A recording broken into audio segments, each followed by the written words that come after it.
Greetings, everyone. Well, I hope everyone's doing really great, and I wanted to share with you my experience at going to Star Wars Galaxy's Edge. I had a couple days where I could go there over at Hollywood Studios, and so I thought I would give a review of what I thought of it for those of you who were interested in going and hadn't gone yet. So I went 2 days with a group who had younglings, and so there was a few times that we needed to use a rider swap for Rise of the Resistance and for the Falcon, the Smuggler's Run Millennium Falcon. If you want to do those, you want to look for tablet-holding cast members who they're not directly at the ride entrance, but they're close by, like maybe they're just off a little ways, just so that way it doesn't get clogged with people coming. I suppose, just to kind of keep traffic flowing going. So I'm just kind of going off. I typed up a script here to use on my computer, so um, I can try and keep myself from getting. I can keep myself on track here because if you know me, then you know I can get very long-winded and go down rabbit holes, and it's difficult for me to find my way back. So, getting to Galaxy's Edge, we arrived at Hollywood Studio, my party that I was with. We got there opening time at that day. It wasn't on the second day, but on the first day, opening time was 7 o'clock. And we arrived there about 6:35, 6:40 or so is about the time that we had gotten parked or so and was heading out to our vehicle. Or we were heading out from our vehicle to get to, check in, gate admission, and security. You don't need to get there extra early unless you want to try to rope drop going to the Falcon. Getting there first thing so you can try to get there first thing.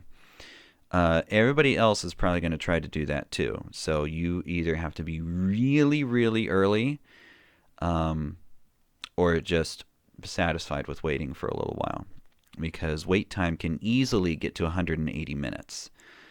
Thankfully, that wasn't my experience.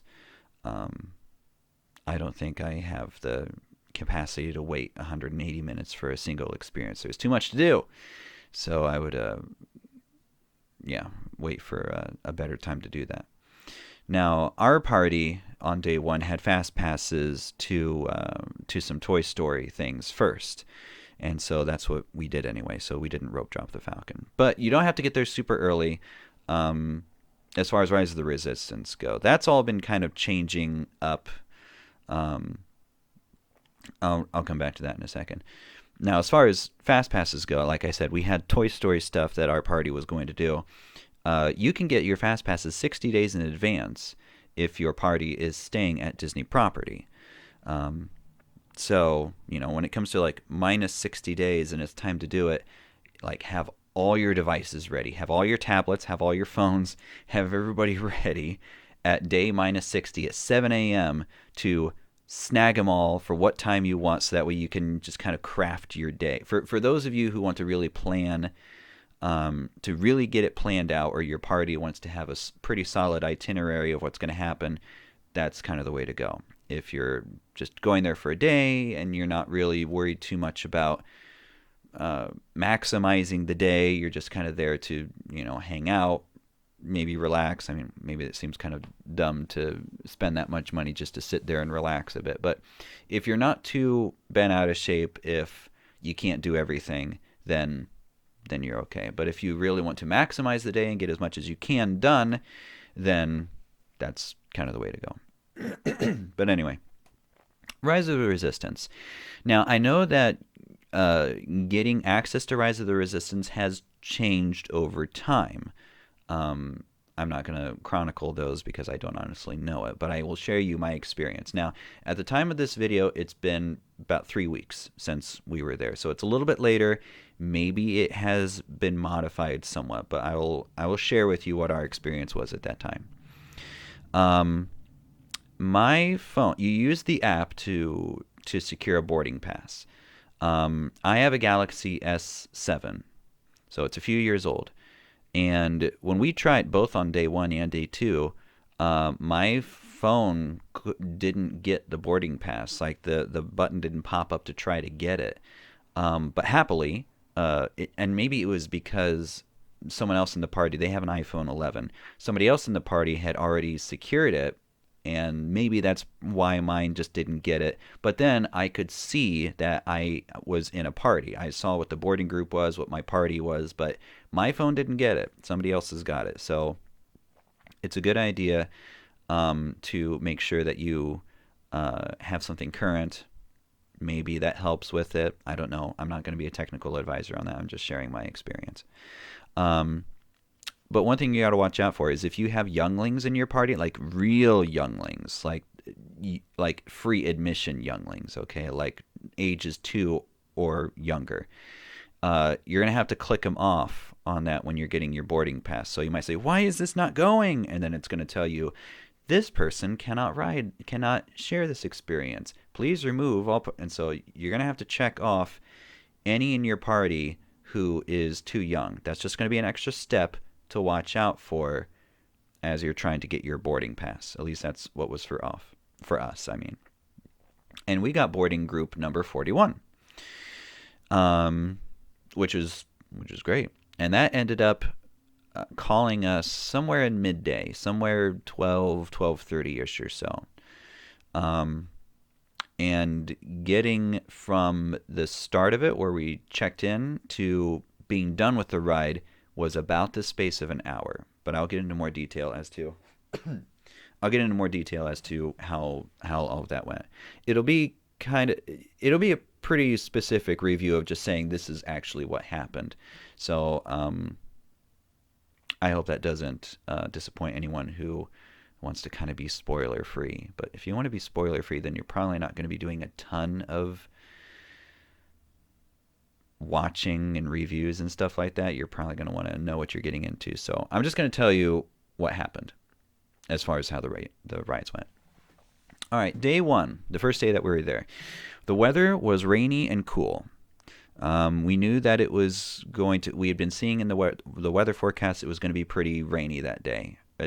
Strong possibility of rain, like 60% chance in the morning, afternoon. So the crowds were pretty low that day. Now, when I say the crowds are pretty low, it doesn't mean that it was empty by any stretch of means. Okay. But it was observed to be about a 3 out of 10 according to crowd calendars. I think it was expected to be 4 out of 10.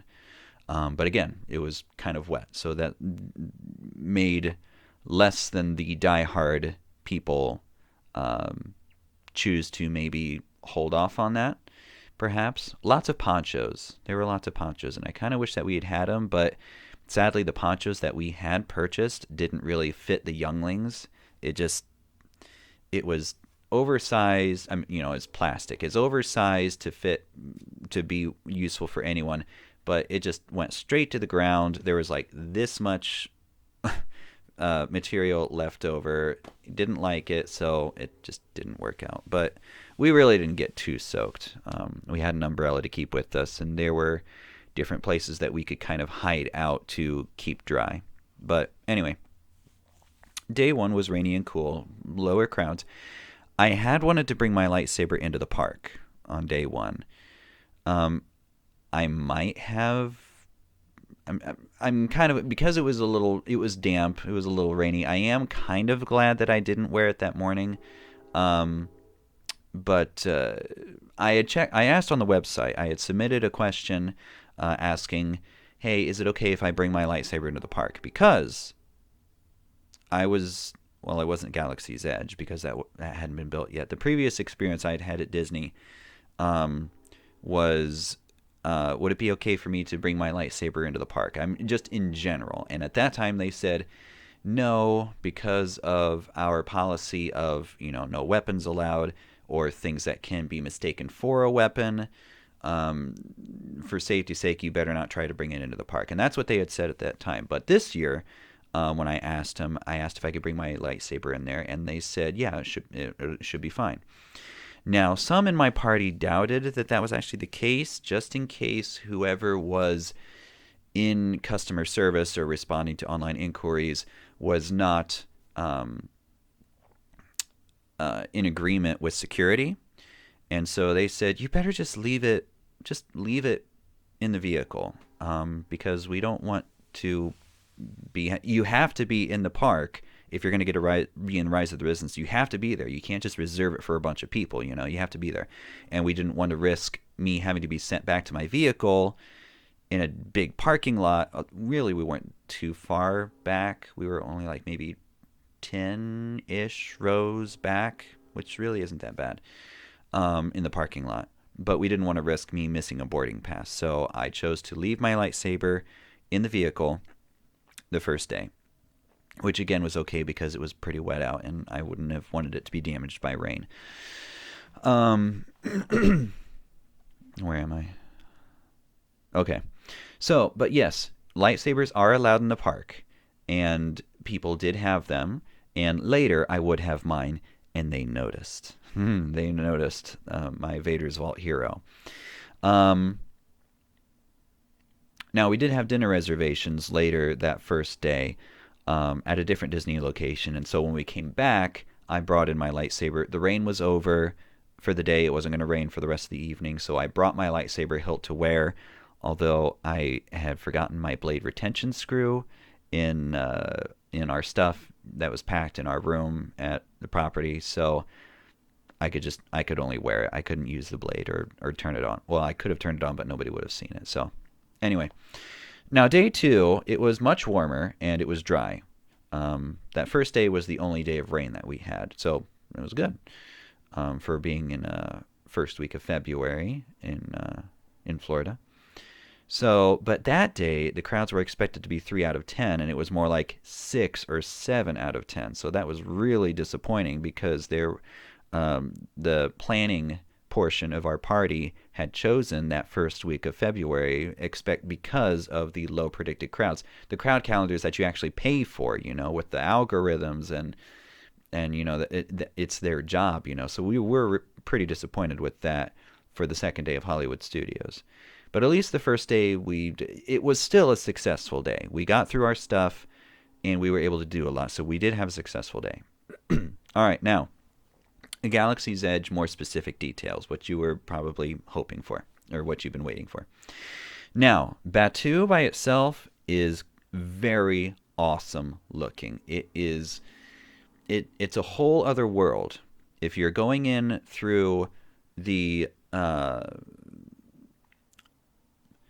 you go past Star Tours, you go past like where the Muppet Vision is, that area, and you're just going down that street, and there's like a little music instrument shop or whatever, you're going past that stuff, and then you go into this big tunnel, this big carved out tunnel that curves around, and then it goes into, you start to hear some kind of, not really creepy, but just otherworldly sounds of nature, of birds, of creatures, a little bit of music, not something too melodious, but just a little bit of background sort of musical-ish noise that tells you that you're entering a new world if you're coming from that entrance. The same thing is true if you're coming through on the Toy Story entrance. It's just it's not a big tunnel, it's just sort of a path that sort of leads you, this rocky path that leads you through. And then you just start to see more Star Wars-esque things, like Star Wars-like lanterns and fixtures and cargo crates and things like that. Those are things that you're starting to see.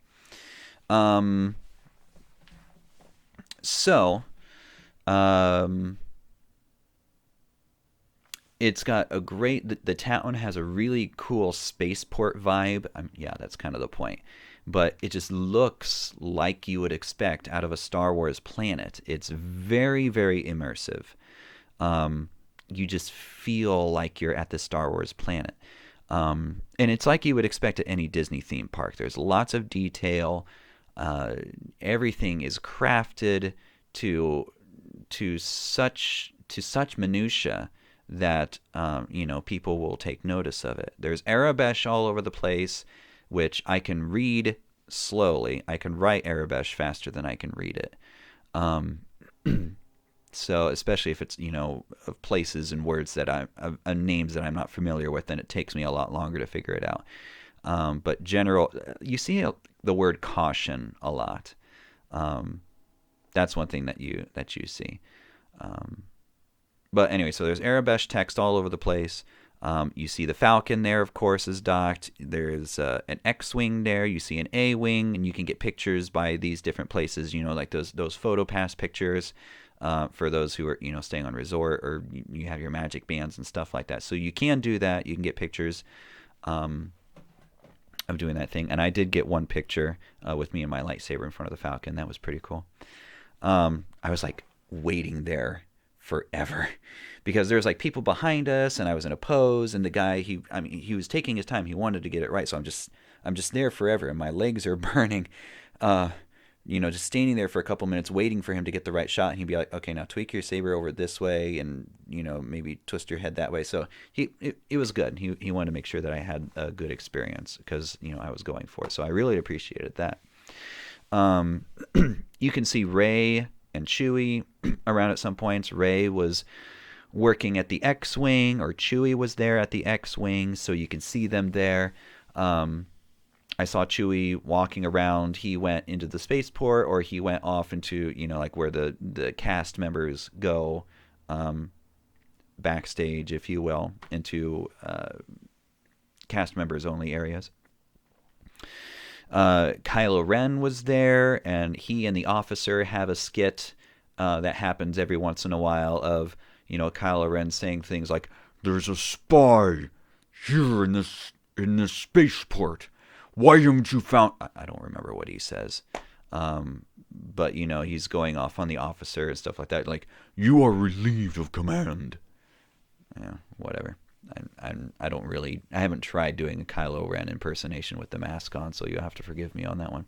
There are stormtroopers around. They're on patrol, and they might act out doing like a checkpoint with a cast member, or you might see a cast member who is like kind of sneaking around and maybe behind a wall or something like that, and they'll look, and then they'll sneak out like that and maybe give you a little heads up or a little wink or something like that, to let you know that there is resistance presence there in this First Order controlled spaceport. So it's immersive. It's like you're taking part in a bigger story. Boy, I'm 17 minutes into this already. I have a lot of stuff to cover. All right, I'm going to try to keep more succinct here. Food, okay? The best food in Hollywood Studios is at Galaxy's Edge, at Batuu. Or Toy Story Land. They have good food there, too. It's the food there at Batuu is the most inventive, and it's probably healthier food instead of like fried food that you might get like at a kiosk or something like that, or some other place. I had gotten the Ronto wrap and the Sunset Tatooine over at Ronto Roasters.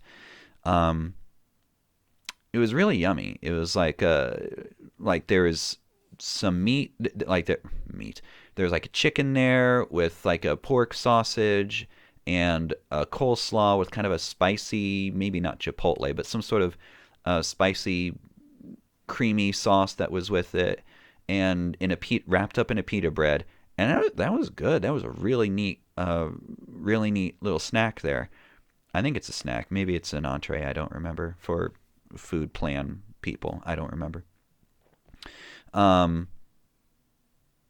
If you do a mobile order, which we did a mobile order for that, so that way I wouldn't have to wait in line for it. You just push the button that says "I'm here," and then they'll get it prepped for you, and then they'll call your name.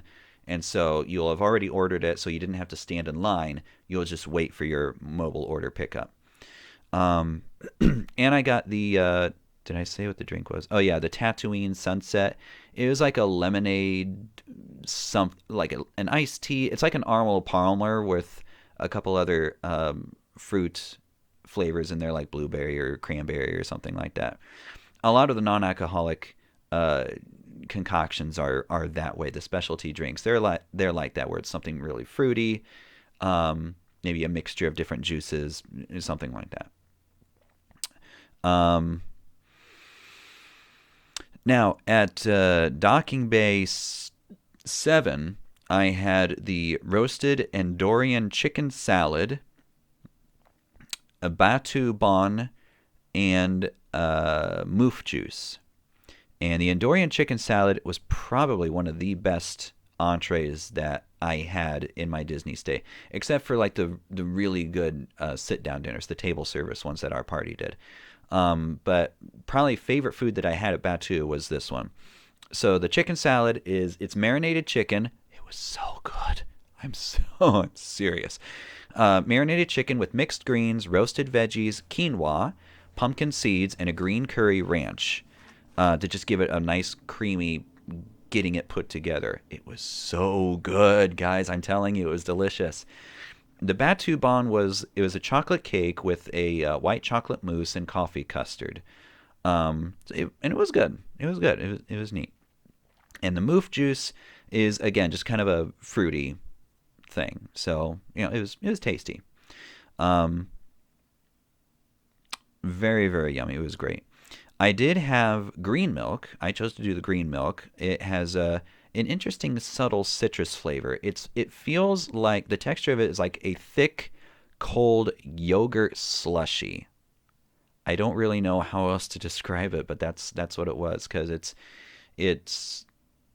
I mean, like milk, you expect something that has some sort of coating aspect to it, but it is like a slushy that's thicker. So almost like a smoothie, more like a slushy, something like that. But I liked it. It was a nice, subtle, citrusy flavor, the green milk. Um, I think the blue milk has a little bit more of a fruity feeling to it. Um, and if you want to spend a little extra, you can get it with some sort of alcohol in it, whether it's a rum or it's a vodka or something like that to go with it. You can do that if you wish to.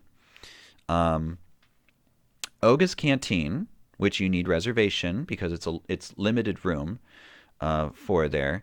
It is a bar, and you can get alcohol there, or you can get other specialty drinks. It's a full bar, but they have all Star Wars themed concoctions, names for it. All of the non-alcoholic drinks looked interesting to me, but I chose the Hyperdrive. Is the one that I chose. Um, Probably because all the others seemed fine, but I just couldn't choose, so I just picked that one. I played it cool, the loner at the bar.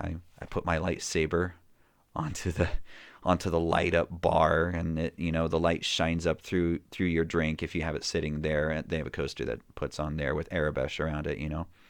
I got some pictures, I got some video. It was a neat experience. I think you can stay there for about an hour or so. A cast member will bring you in when your reservation is called. The line that's there isn't really a line to get in. It's just a general holding area when it's your time to go in. So you can spend maybe up to an hour or so, and you can wander around. You can look. You can talk. If you have a party, then of course you can hang out and chat. They have booths along the side, or they have the bar that you can sit in as well. Mostly drinks, but there are some snacks that you can get there as well, I think. But yeah, I just kind of played it cool. I was, kind of, what would you want? Give me the hyperdrive, stuff like that. It was fun. It's fun. It's role playing, and it's what it is. It's really fun. Now, there is an item that they do have there at breakfast, and I think somewhere else, an item that I missed. The Mustafarian cinnamon roll. Now, I am a sucker for cinnamon rolls. And if it's anything like a massive, huge, just like some as big as your head sized cinnamon roll at Gaston's Tavern in the Magic Kingdom, then I am sorry that I missed the Mustafarian cinnamon roll. I really don't know what it's like because, like I said, I didn't get it. That's the only thing that I missed, really, that I would have liked to have. But, I mean, really, I could have had several entrees. There's a pot roast at Docking Bay 7 that I could have had. Um, I really, I could spend a lot more time just having those meals because it just they all seemed really really great. So now at Ronto Roasters, again, everything just looks really really neat and it's really inventive.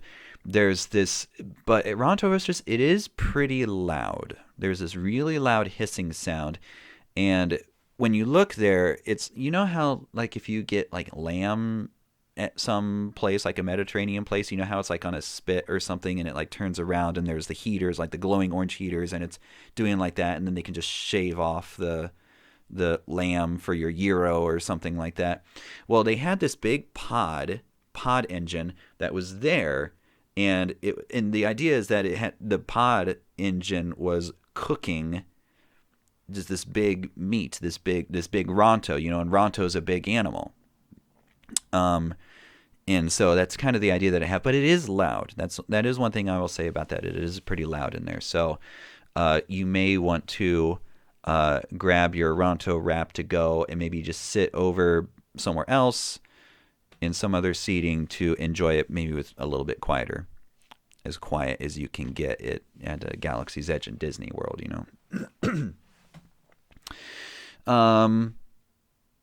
Docking Bay 7 has lots of little nooks and crannies for booths, lots of places to sit. There's moving cargo in the room above you. There's some slow activity going on there. Has great atmosphere, and it just makes you wonder where all of the stuff is going. So it's great. Now shopping. There are several areas where you can go shopping there. I like cart kiosks inside the stores. I didn't buy anything, but I did peruse the shops in the canopy in the town area, and I looked in some of the other places. There's knickknacks that you can buy, like keychains and little things and stuff like that. There's T-shirts you can get. There's stuffed animals like little baby Yodas or little Ahsoka dolls or little stuffed droid characters and stuff like that. What I really wanted to buy, but I didn't, was the Jedi clothes. Like they have like a black Jedi tunic robe. I think Star Wars Theory had bought one of those because I think he wore that. You can get like a brown robe or black robe. There's utility belts that you can get, and there's Rey outfits, like the parts for a Rey costume that you can get if you want to. I really would have loved to get Jedi costume stuff, but I didn't because it would have been extra expense beyond the budget. The Resistance area features some Resistance items like there's like maybe a Resistance looking jacket or T-shirts again, or just little knickknacks. There's First Order merchandise over by Kylo Ren's TIE Fighter. Maybe some toy blasters that you can get, or other things like that. The Den of Antiquities has both light and dark side items merchandise, including holocrons, statuettes, kyber crystals for lightsabers, apparel, and of course the canon licensed lightsabers.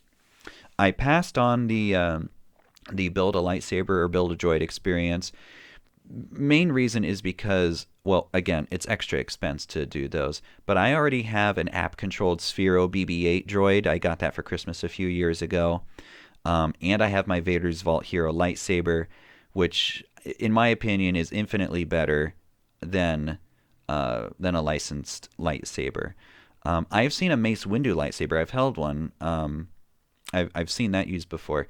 And really, the new licensed lightsabers is kind of like an in-between of my Master Replica's Anakin saber, which is really old, and a custom lightsaber. Like, licensed merch like that, it can be played around with, but it's heavy, it's bulky, and considerably more fragile than a custom saber. So, for those reasons, because I already have a lightsaber that I wore in, that's why I didn't do that experience. I'll just watch a YouTube of someone doing that. And I didn't do the droid because, like I said, it's not something that I'm particularly interested in.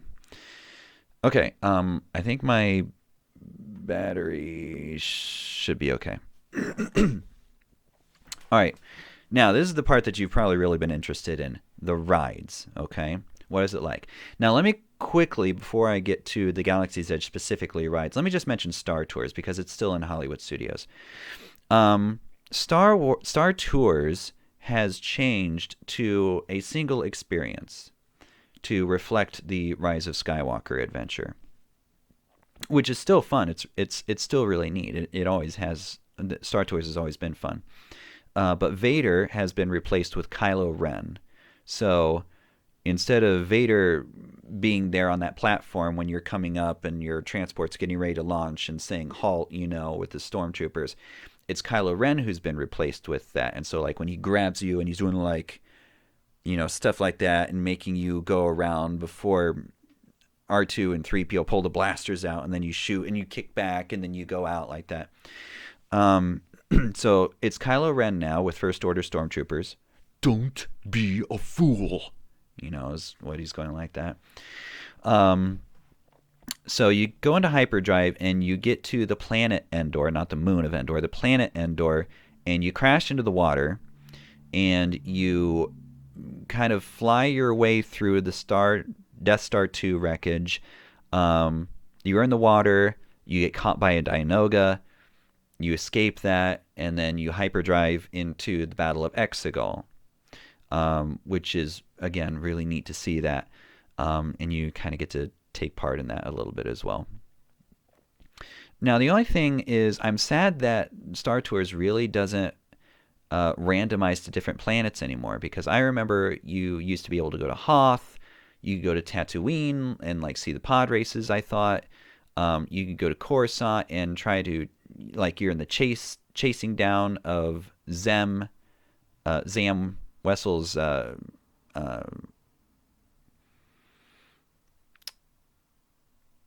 speeder, chasing through Coruscant like Attack of the Clones, or maybe in Endor, going through that, the Forest Moon.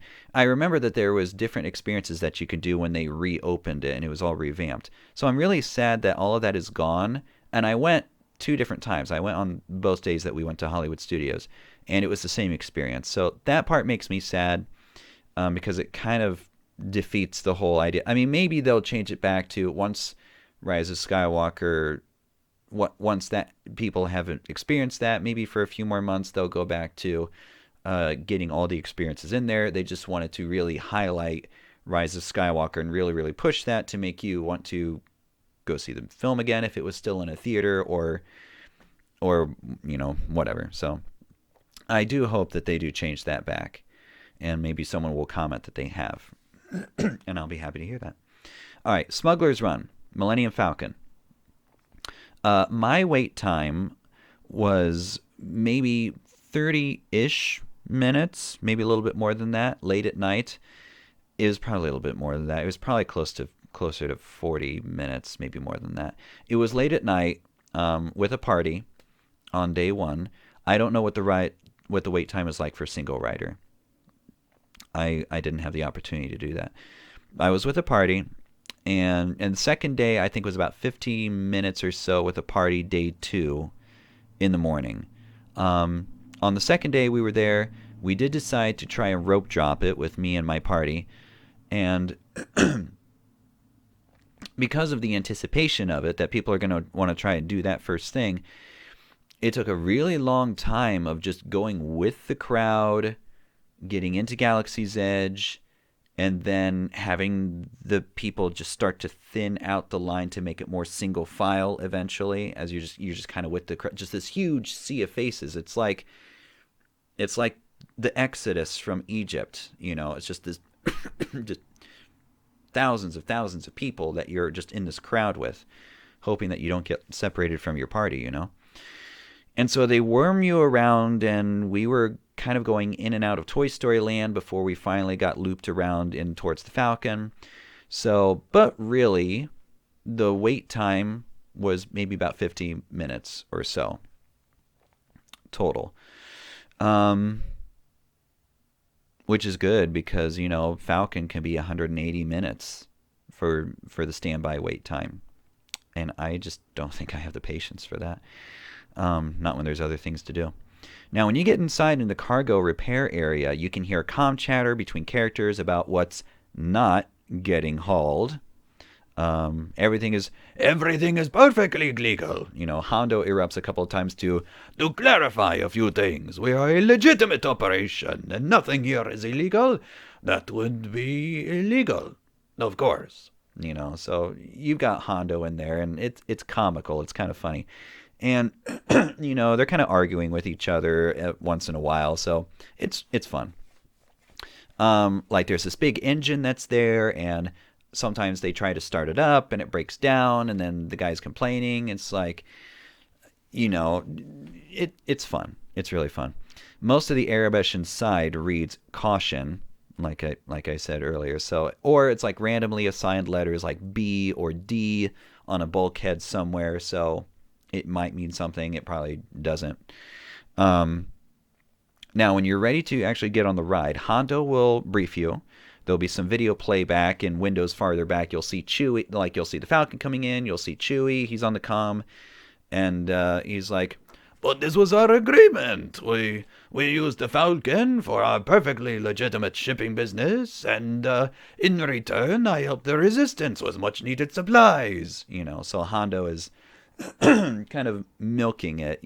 So it's funny. So Chewie makes a cameo there. Then you get into the Falcon, like you get on board. It's not actually like the Falcon that's out that you can see. It's just built to look like the Falcon. So you get into the main living area. I didn't really take any pictures inside because I just wanted to be there and just absorb it. You know what the inside of the Falcon looks like, so I don't really have to show you that. But you can sit at the Dejeric table. You can go see the bed that Luke laid in. There's the hallway where Han and Leia had their kiss. I don't know if there's the robe room, the cape room. I don't know if I saw that or not. Now, there's several different hallways that you can go in, and that will lead you to a cockpit. Again, the layout isn't specifically like the ship because it's just made to look like the ship when you get into the ride itself. But there's the ship or the cockpit that you get into. The cockpit looks perfect. It's amazing. There is just an extra pair of seats for the different people. Lots of buttons to push in there. You can just push buttons and flip switches, and it's great. Now, first day I got Gunner. That's probably the least satisfying of the three positions. It's a lot of button mashing, and it's really tight. I'm just going, my arm hurts, because you have an up, a middle, and a down button as to which way you want to fire it. It's too bad that you can't use the actual gunner positions, but it's probably an accessibility issue. Just party control, making sure that people are, not getting lost or whatever, and probably for safety. So anyway, just keeping parties together, I mean. So anyway, the second day that I went there, second time I was on the Falcon, I got Engineer. Now that one's more fun. It's not as much button mashing, but you do have to pay attention. Like you can see all the stuff out of the cockpit in front of you, all the action that's happening there, but you have to pay attention to what you're doing too. And they have little displays there beside you that simulate when you're pushing the buttons. If the Falcon gets damaged or you take damage, the little buttons that you push, and it simulates like you're rerouting power or you're doing something like that. So it makes it really interesting to look at. So that's a lot of fun. Just push the flashing green button. I didn't get a chance to be the pilot, and that position is the most important because bad pilots will affect the quality and success of the mission. The lights will flicker depending on the degree of damage when you get out of the cockpit. Overall, it is a very, very fun experience, and you can take it seriously, and you can enjoy the role play aspect of it. So if you have a larger party, then it's probably more fun than with a smaller party or even a single rider. But it is very important to have good pilots. If you don't have good pilots, then it can be a bit of a rougher ride. We'll just say it that way.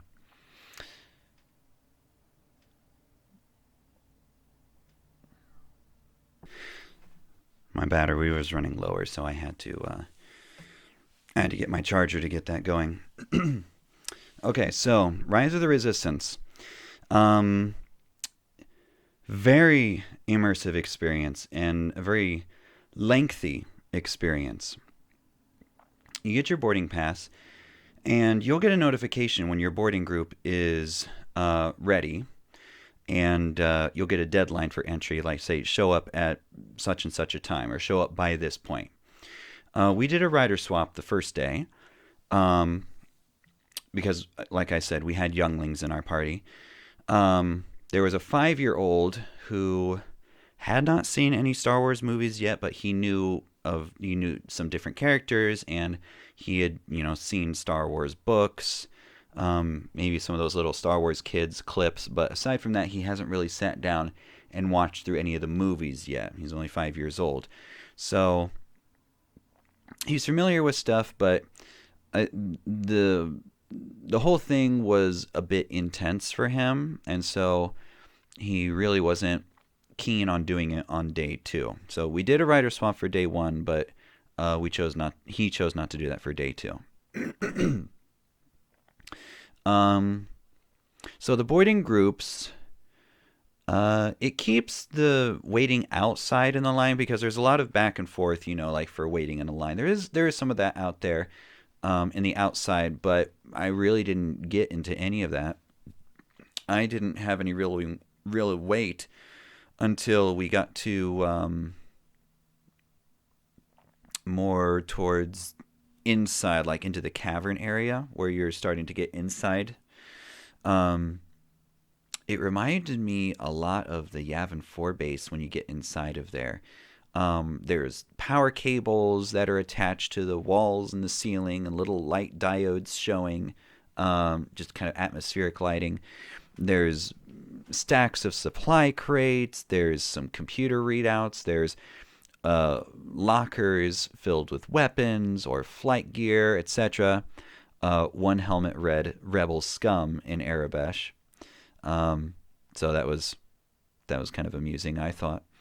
When you get there to get your briefing, Ray shows up in a really neat hologram effect. It was really, really interesting, how they pulled that off.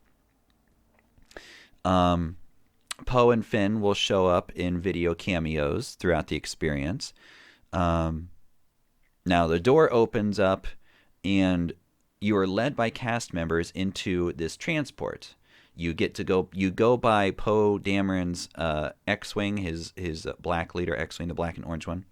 So you go there, there's a simulated takeoff, and you can see out the forward and rear viewports. And the transport is captured and brought into a Star Destroyer. The door opens, and you're suddenly inside a Star Destroyer hangar. Like the environment changes. And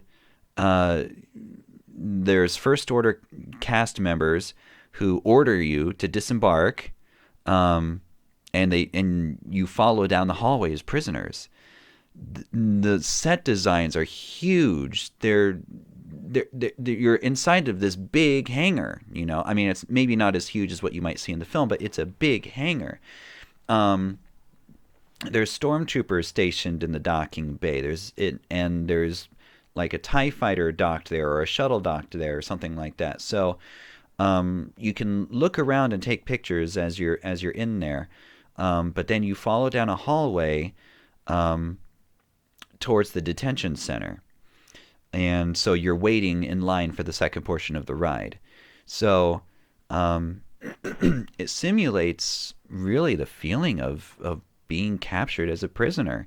I mean, you're not mistreated or anything like that, and the cast members don't say anything disparaging, but it'll be just sort of we will soon learn of your secrets, resistance scum. You would be wise to surrender the information. You may be shown mercy. Just kind of things like that, with the snobbish villain English accents, And so it's fun.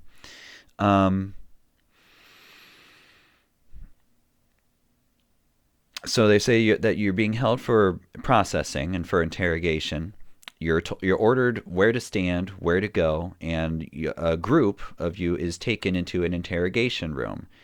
Hux and Kylo Ren appear above on a platform by video, and they're talking, and so Kylo Ren goes away. He's needed on the bridge, and so you're waiting in that room for a minute with nothing going on.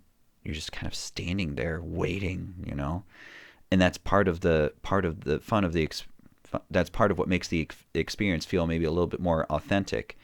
There's buttons on the one wall. You can push them, but they don't do anything. They're just buttons. Now, all of a sudden, you start to see a glow come from behind one wall. It starts glowing, and it goes around, and you realize that someone's about to bust you out. And so then the wall is pulled back, and more cast members who are with the resistance break you out, and they usher you into the riding portion of the experience. Again, there's large set pieces as your droid pilot helps you flee your Star Destroyer. And the whole thing is so immersive that there was another youngling. He was probably 11, maybe 10 or 11. He looked like he was actually legitimately uh, enthralled in the experience, like but he was like actually scared a little bit. Like the experience was the thought of it became really real to him, so it really meant something. And so you could see the cast members, and they're trained, the cast members are trained to be able to respond to guests if they're in distress, or like if it's a mother who is needing help, like if a mom, for instance, is waiting for dad or for the rest of the party in a rider swap, and she's handling the kids, and they're trying to get food or something, and cast members are trained to be able to respond to the needs of a guest and maybe say, "Can I help you with your tray to your seat?" or "Can I offer you some assistance?" So they'll do that for you. And so this cast member, keeping in perfect character, he bolstered the kid to say, "You're going to be all right. We're breaking you out of here. You're going to do this. You can be brave." And it bolstered the kid's spirits. So again, kudos to the cast members for keeping in character and really making it just such a fun experience. And so now the ride portion begins. Okay, you got a little droid. He's at the head of your car. Okay, and you're careening through the Star Destroyer in different places, and there's stormtroopers there. You're going underneath AT-ATs, AT-ATs, whichever way you want to say it. You're going up an elevator, and stormtroopers are like, look, like that, and then they get their blaster rifles up and they fire, and like laser or bright lights like shoot up on the ceiling overhead, and there's like explosions like in the wall, and pieces of the wall look exposed, and so it really looks like they're trying to gun you down as you're trying to escape, and you bump into the bridge, and you see a resistance fleet show up, and and so you're escaping Kylo Ren, and he turns on his lightsaber, and he like tries to cut through the ceiling to get to you, and you're avoiding the vacuum. Like a part of the thing blows out, and you're avoiding the vacuum of space, and you're passing under firing turbo laser cannons, and you can see out the window of the space battle that's going out there, of the fleet that showed up. And so every detail, everything is just so immersive to make you think you're really actually on the run in the Star Destroyer. And you're dropping into an escape pod, you crash back to Batuu, and all of this is happening with musical score underneath. Whether it's some of the new stuff that John Williams composed for Galaxy's Edge. I know there was a main theme. I don't know if there was other stuff, or if it's just from the Rise of Skywalker soundtrack. I don't know. But that's being played in the car. It is a seriously wild ride. It is amazing. It's great. It's the most ambitious guided experience ever. And it's not something that you can really get lost in. I mean, it's big enough that you can you can see and you can explore it just a little bit, but it doesn't really let you have too much free reign to get yourself lost in it or really mess something up. It's still a controlled experience, but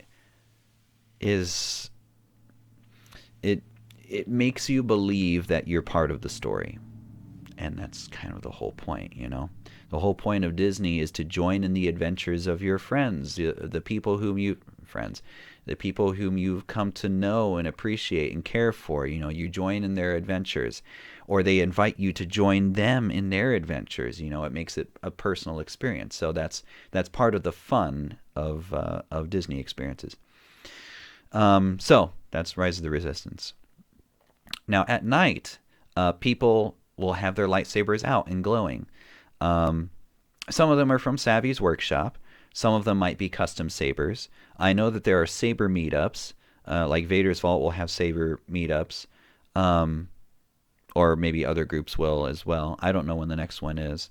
I would say probably check on their Facebook pages to see when they're doing that, if they're in the area. Because I know Vader's Vault, they're in Georgia, so just to few hours away to Disney. That's not a problem for them.